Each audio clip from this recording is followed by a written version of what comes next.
안녕하세요. 오늘은 여러분이 공유해주신 자료들을 바탕으로요. 물류나 공급망 분야의 ESG 아시죠? 환경, 사회, 지배구조, 이게 실제 얼마만큼의 경제적 이익을 가져오는지 좀 깊이 파고들어 보겠습니다. 많은 분들이 ESG 투자, 이거 혹시 그냥 비용만 나가는 거 아닌가 궁금해 하시는데요. 과연 그럴까요? 아니면 정말로 기업 가치를 높이는 기회가 될 수 있을지 그 가능성을 한번 살펴보죠. 네, 맞습니다. 뭐니 뭐니 해도 핵심 질문은 역시 투자 대비 수익률, 그 ROI겠죠. 제공된 자료를 보니까요. 체계적인 물류 ESG 활동은 평균적으로 한 15%에서 25% 정도의 ROI를 기대할 수 있다고 분석하고 있어요. 15에서 25%요? 적지 않네요. 네, 그렇죠. 특히 자동화 기술이나 친환경 기술 이런 것들을 같이 도입하면 이 수치는 더 높아질 수도 있고요.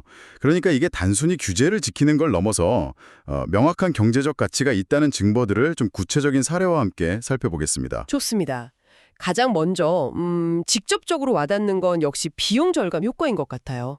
예를 들어서 물류센터 지붕에 태양광 패널 설치하는 거요. 초기 비용이 한 8억에서 10억 원 정도 든다고 하는데요. 예, 초기 투자가 좀 있죠. 그런데 이걸로 연간 2억에서 3억 원의 전기요금을 아낄 수 있다는 계산이 나오더라고요. 맞아요. 장기적으로 보면 상당한 거죠. LED 조명 교체는 회수 기간이 더 빨라요. 아, LED는 더 빨라요. 네, 놀랍게도 한 2년에서 3년 정도면 투자비를 회수하고 그 후로는 연간 최대 1억 원까지 절약할 수 있다고 하니까요. 상당히 구체적인 수치죠. 와, 2, 3년이면 정말 빠르네요. 그리고 운송 쪽도 언급하셨는데요. 네, 맞아요. 에너지 비용 절감 외에도 운송 쪽도 효과가 꽤 큽니다. 1톤짜리 전기 트럭 한 대가 연간으로 보면 300만 원에서 500만 원 정도 연료비를 아껴준다고 해요. 한 대당 300에서 500이요? 네. 만약 이걸 한 10대 규모로 운영한다면 연간 최대 5천만 원까지 운영비가 절감되는 셈이죠. 이야, 10대만 해도 5천만 원이면 크네요. 그렇죠. 여기에 또 타수 배출 감소 효과는 더 밀고로. 그리고 흥미로운 점이 그린피스 자료를 보면 전기차가 설령 석탄 발전을 사용해서 충전하는 최악의 조건에서도요. 디젤차보다는 탄소 배출량이 22% 적다고 하더라고요. 아, 최악의 조건에서도요? 네, 그러니 친환경 효과는 분명한 거죠. 물론 재생에너지로 충전하면 효과는 훨씬 더 커지겠고요. 그렇군요. 인력 관련 비용 절감도 무시할 수 없죠. 특히 물류센터 운영비에서 인건비 비중이 꽤 크잖아요. 맞습니다. 인건비 부담이 상당하죠. 쿠팡 사례를 보면 그 소팅 로봇, 분류 로봇을 도입해서 직원들의 단순 반복 업무량을 무려 65%나 줄였다고 해요. 65%면 정말 엄청난데요? 네, 연간으로 따지면 이게 뭐 수십억 원의 비용 절감 효과가 기대된다는 거죠. 아, 괜히 창고 자동화 시장이 그렇게 빠르게 크는 게 아니었네요. 2025년까지 270억 달러, 우리 돈으로 한 35조 원 규모로 커진다고 하니까요. 네, 게다가 처리 능력은 한 20% 늘어나고 실수할 확률, 그러니까 오류율은 90% 이상 줄어든다니 효율성 개선 효과가 정말 대단합니다. 맞습니다. 그런 직접적인 비용 절감도 물론 중요하지만 운영 효율성 개선이라는 간접적인 가치 창출도 꼭 주목해야 합니다. 예를 들어서 IoT, 사물인터넷 센서나 AI, 인공지능 분석 같은 걸로 물류 경로를 최적화하면요.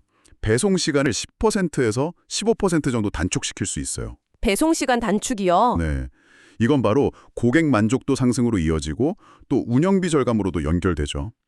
그리고 아까 말씀드린 전기차나 태양광 설비 같은 친환경 설비들, 이게 초기 투자비는 좀 들지만 장기적으로 보면 유지보수 비용을 30%에서 40%까지 줄여주는 효과도 있습니다. 아, 유지보수 비용까지 절감이 되는군요. 네.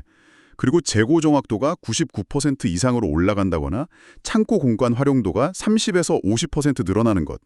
이런 것들도 무시할 수 없는 경제적 이점이죠. 듣고 보니 정말 다방면이네요.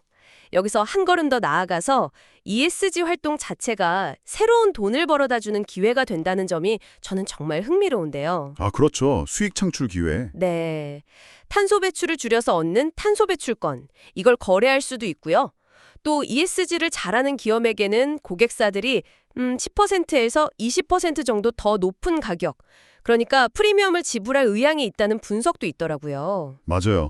그럼 프리미엄 지급 사례들이 실제로 나오고 있죠. 그리고 정부지원금이나 금융 혜택 같은 것도 있잖아요. 전기 화물차 사면 최대 4천만 원, 수소차는 최대 2억 원까지 보조금 받을 수 있고 태양광 설치비 지원 같은 제도도 활용할 수 있고요. 그렇습니다. 그러니까 이게 단순히 비용을 줄이는 걸 넘어서는 거죠. ESG가 새로운 비즈니스 모델이 될 수 있다는 걸 보여주는 사례들이에요. 특히 요즘 EU의 탄소국경 조정 제도, CBAM이라고 하죠. 이런 규제가 점점 강화되는 추세인데요. 오히려 이런 상황이 발빠르게 ESG를 도입한 기업에게는 경쟁 우위를 제공하고 규제 관련 위험을 미리 방지하는 효과까지 가져옵니다. 규제가 오히려 기회가 될 수도 있군요. 네. 장기적으로 보면 안정적인 공급망을 확보하고 또 기업 이미지를 높여서 좋은 인재를 유치하는 데도 도움이 되니까요.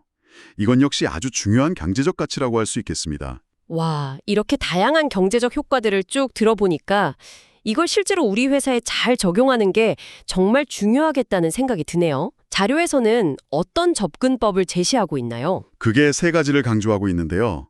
첫째는 통합적인 접근, 둘째는 단계적인 확장, 그리고 마지막은 데이터 기반의 의사결정입니다. 통합적 접근, 단계적 확장, 데이터 기반 의사결정. 좀 더 설명해 주실 수 있을까요? 네.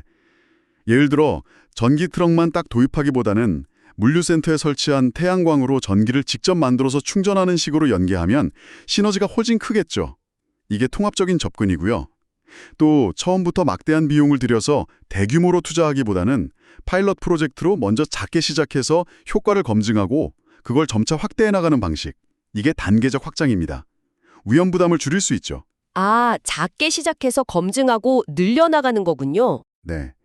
그리고 이 모든 과정에서 정확한 데이터를 꾸준히 측정하고 분석하는 것이 중요해요.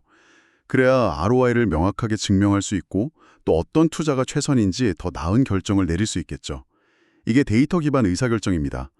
물론 택배냐, 창고 운영이냐, 삼자물류 3PL이냐, 아니면 해운항공이냐 같이 각자 사업 특성에 맞는 최적화된 전략을 세우는 것도 당연히 중요하고요. 이런 점들을 고려하면 아마 여러분의 사업장에서는 어떤 부분을 먼저 적용해 볼 수 있을지 좀 구체적인 그림을 그려보실 수 있을 겁니다. 네, 오늘 저희가 함께 살펴본 것처럼 물류 분야의 ESG는 이제 더 이상 선택의 문제가 아닌 것 같아요. 필수적인 투자고 또 분명한 경제적 가치를 창출하는 기회라는 거죠. 비용 절감, 운영 효율 향상, 새로운 수익 기회 발굴, 그리고 위험 관리까지 정말 여러 측면에서 기업의 경쟁력을 높일 수 있다는 점을 확인했습니다. 이 방송을 듣고 계신 여러분의 회사에서는 지금 어떤 ESG 활동을 하고 계신가요? 혹시 오늘 이야기 나눈 내용 중에 이거 우리도 한번 해볼 만한데 하는 아이디어가 있으셨나요?